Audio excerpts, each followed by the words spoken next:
nearly 300 years, humans thought they were alone in the Prologue sector.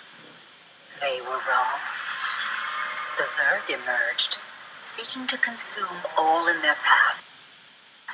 And before long, the Protoss, a highly advanced alien race, began wiping out infested worlds, burning Zerg and Terran alike.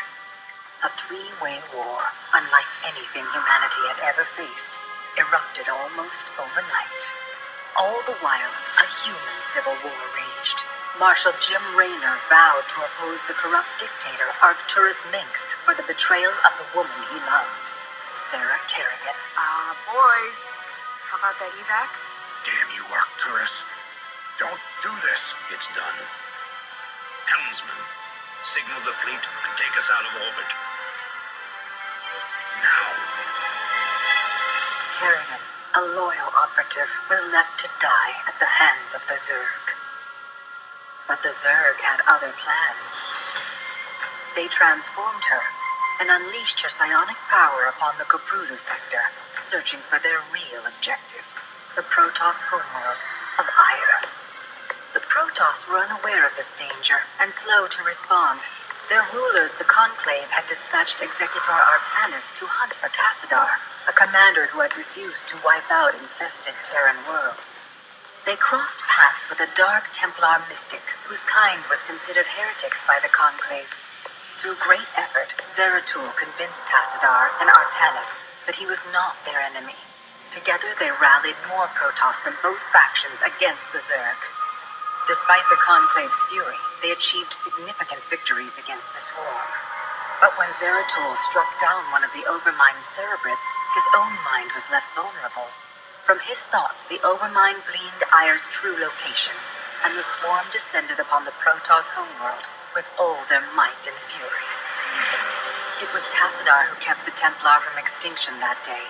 Using the power of both the Templar and the Dark Templar, he sacrificed himself to kill the Overmind.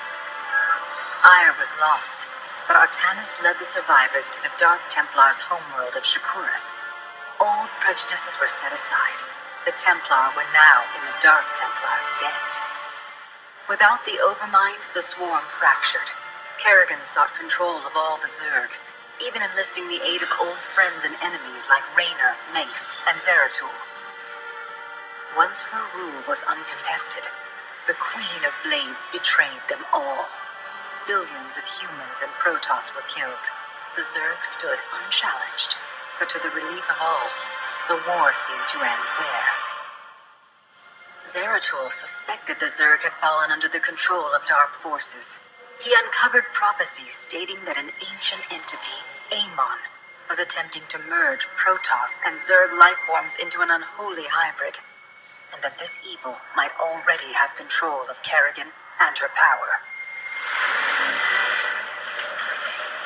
It was during this time that Executor Artanis, hailed as a hero, was made leader of both the Templar and the Dark Templar.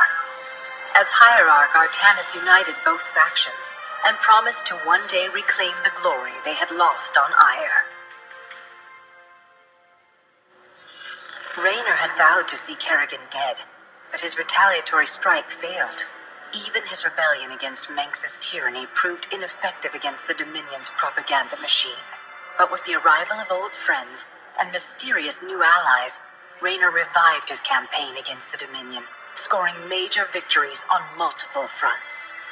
But Zeratul warned him about the encroaching darkness, and said the key to stopping Amon was the Queen of Blades. She was needed alive.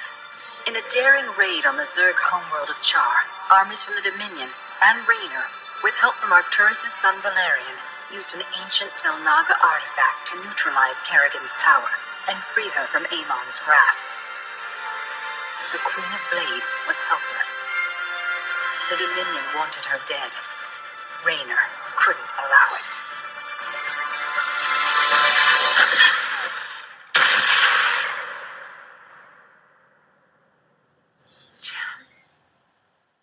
It's okay.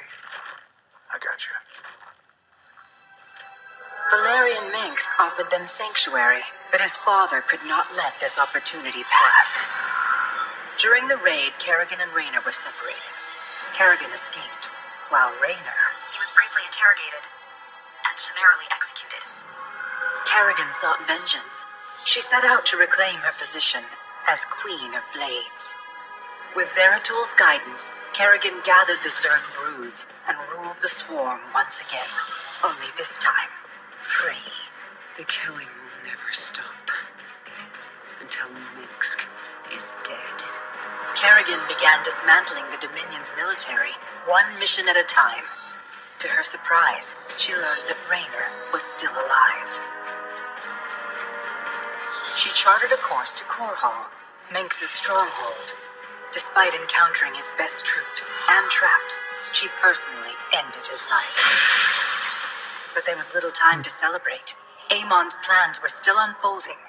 Kerrigan left Raynor to rebuild, while she hunted her true enemy. Raynor and Valerian Minx set about reforming the Dominion with a just government.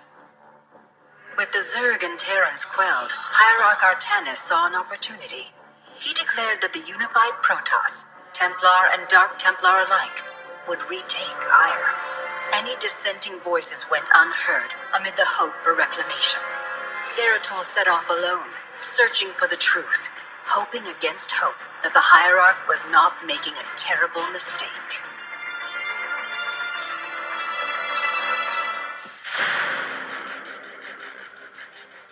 The swarm brought ruin to our world.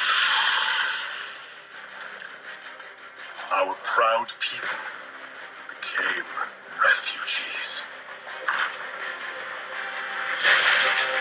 And yet, they could not shatter our unity.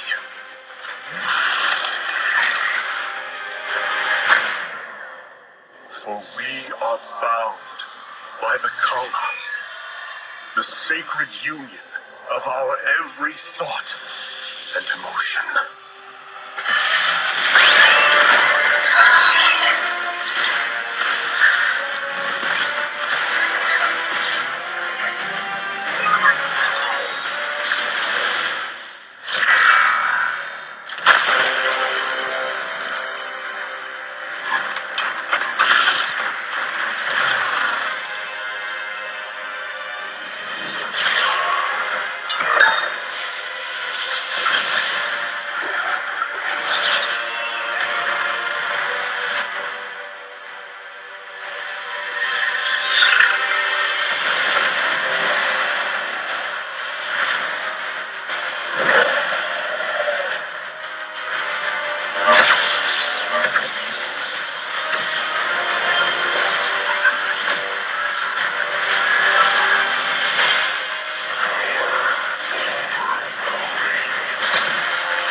Today, we retake our homeworld, and with it, our legacy.